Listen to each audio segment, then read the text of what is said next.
Un train de centaines de tonnes entre dans un virage, sans tourner du tout. Ses roues sont rigoureusement fixées, tournant simultanément, et pourtant, il ne déraille pas. On dirait que quelque chose devrait échouer, mais non. Depuis les débuts du chemin de fer, cette erreur a déconcerté les ingénieurs pendant des décennies. Car si le système échoue, le train sort des rails. Alors, comment peut tourner quelque chose qui ne peut pas tourner? Aujourd'hui, tu découvriras le secret caché dans la forme de ces roues et pourquoi tout ce que tu pensais savoir sur elles est faux. Le véritable problème que personne ne t'explique. Pour comprendre ce qui se passe, il faut regarder le problème du point de vue de la physique la plus élémentaire. Quand un véhicule prend un virage, ses roues ne parcourent pas la même distance. La roue extérieure doit toujours avancer plus que l'intérieur. Dans une voiture ou un camion, cela se résout avec un différentiel, un système qui permet à chaque roue de tourner à une vitesse différente. Mais dans un train, ce système n'existe pas.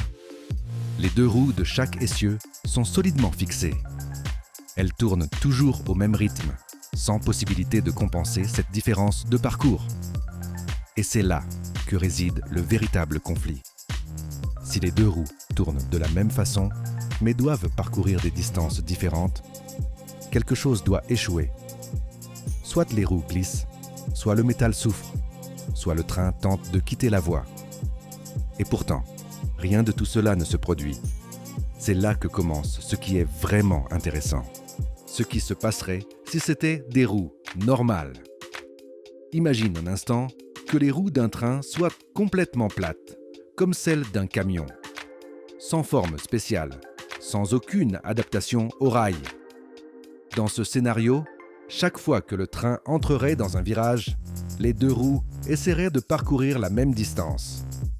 Bien que physiquement, elles ne peuvent pas. Le résultat? L'une des deux. Soit les roues glissent sur le rail, générant une usure énorme, soit l'ensemble commence à forcer latéralement jusqu'à perdre de la stabilité. En quelques kilomètres, le métal serait déformé, les vibrations seraient constantes et le risque de déraillement exploserait. Ce ne serait pas un problème ponctuel. Ce serait une condamnation continue à chaque virage du parcours. Et en tenant compte qu'un train peut parcourir des milliers de kilomètres chargé à pleine capacité, ce design ne survivrait simplement pas dans des conditions réelles. Comment ce problème a été affronté dans les premiers trains? Lorsque les premiers systèmes ferroviaires ont commencé à se développer, ce problème n'était pas une théorie. C'était un obstacle réel. Les ingénieurs savaient que quelque chose n'allait pas. Et pendant des années, ils ont essayé de le résoudre avec des solutions qui, sur le papier, semblaient logiques. Des roues indépendantes capables de tourner à des vitesses différentes ont été testées. Des systèmes mécaniques inspirés des différentiels, voire des configurations complexes visant à imiter le comportement des véhicules routiers. Mais il y avait un problème plus important que le virage lui-même, la fiabilité. Sur de longs trajets, avec de la poussière, de l'eau, un froid extrême ou des charges lourdes, ces systèmes échouaient. Ils nécessitaient un entretien constant, s'usaient rapidement et, surtout, introduisaient de nouveaux points de défaillance dans un environnement où la sécurité est primordiale. Finalement, l'industrie ferroviaire est arrivée à une conclusion inconfortable. Les solutions les plus complexes ne fonctionnaient pas. Il fallait penser autrement. Le système ferroviaire réel, simplicité, brutale.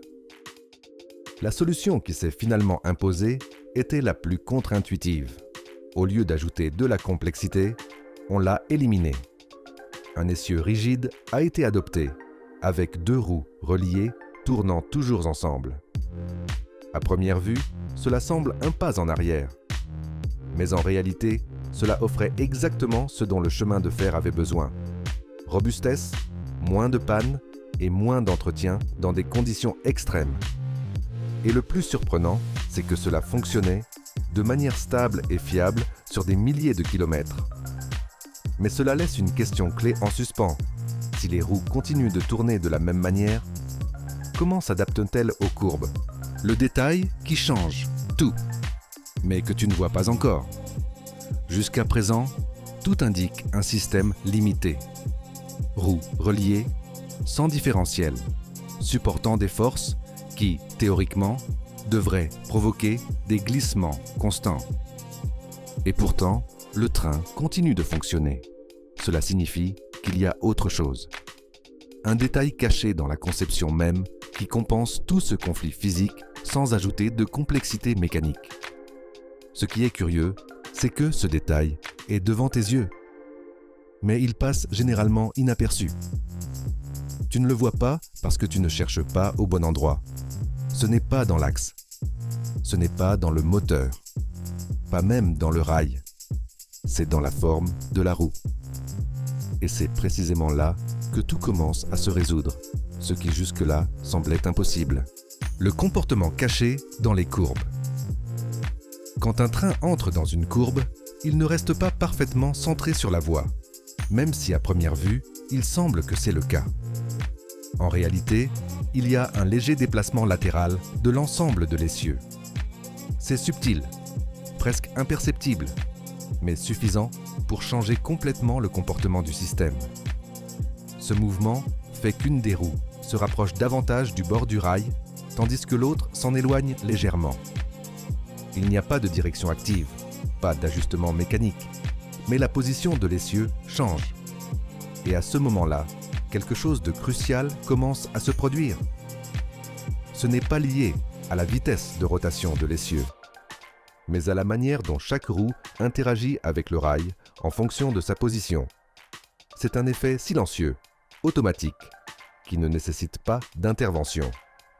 Mais c'est précisément ce léger déplacement qui prépare le terrain pour la véritable solution au problème. La géométrie qui fait tourner le train. Voici la clé. Les roues d'un train ne sont pas plates.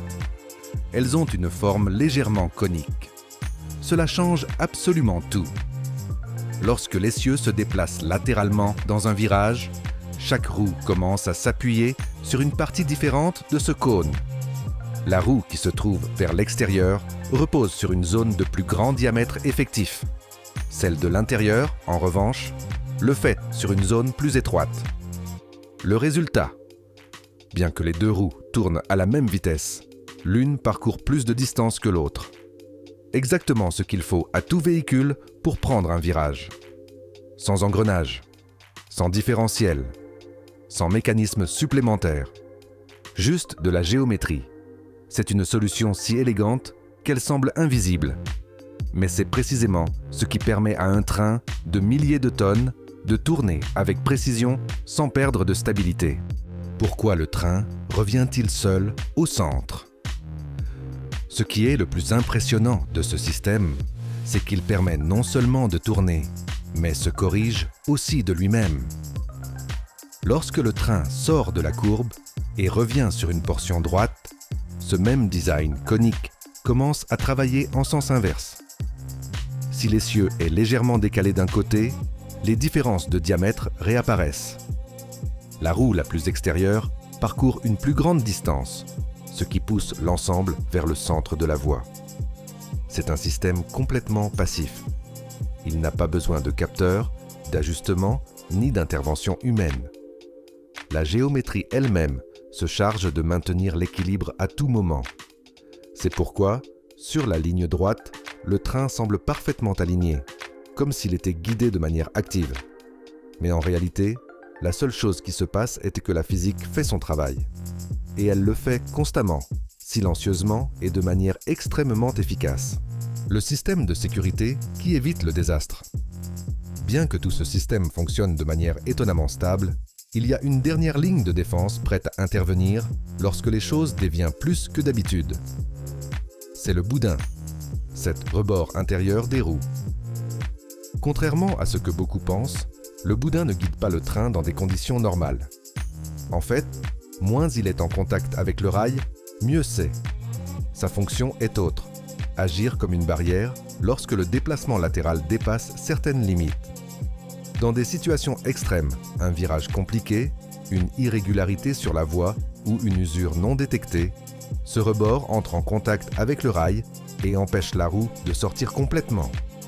ce n'est pas un système de contrôle continu, c'est un système d'urgence. Et bien qu'il agisse rarement de manière visible, c'est l'une des pièces clés qui permet à des millions de tonnes de circuler chaque jour avec un niveau de sécurité aussi élevé. La voie aussi travaille. Tout ne dépend pas de la roue. Jusqu'à présent, il semble que tout dépende de la roue. Mais en réalité, la voie fait également partie active du système. Ce n'est pas seulement deux rails parallèles.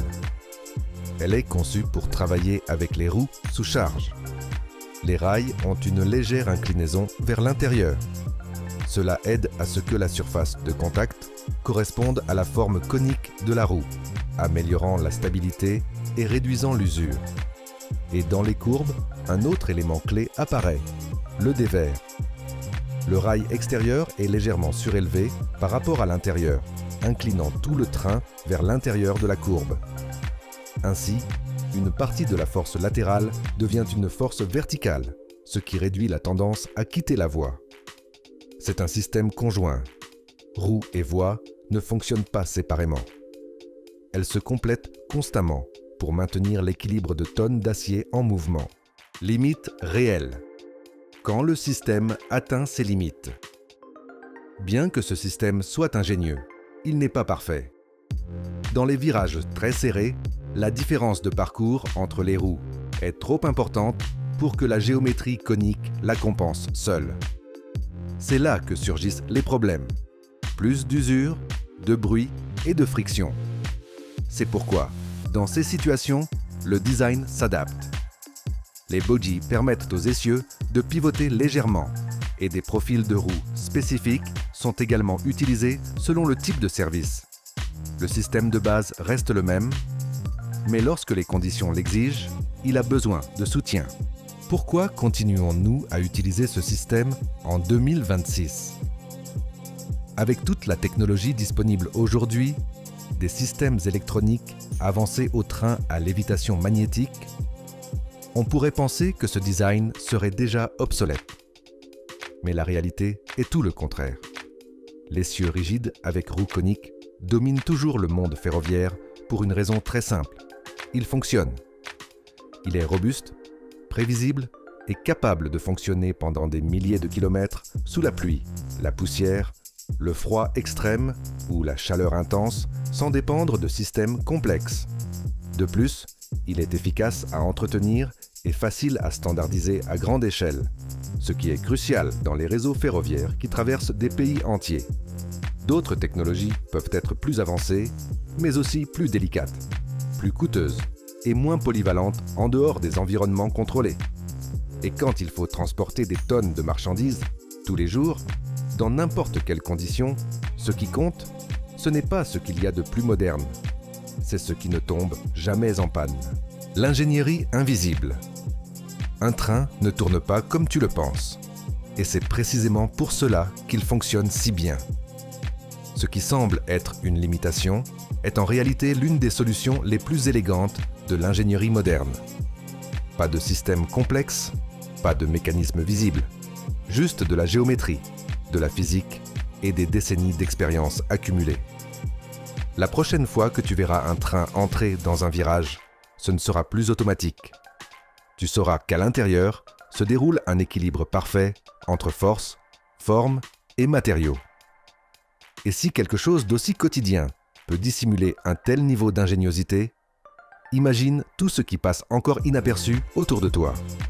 Donc, si cela a changé ta façon de voir les trains, la prochaine vidéo à l'écran va te surprendre encore plus. Regarde maintenant.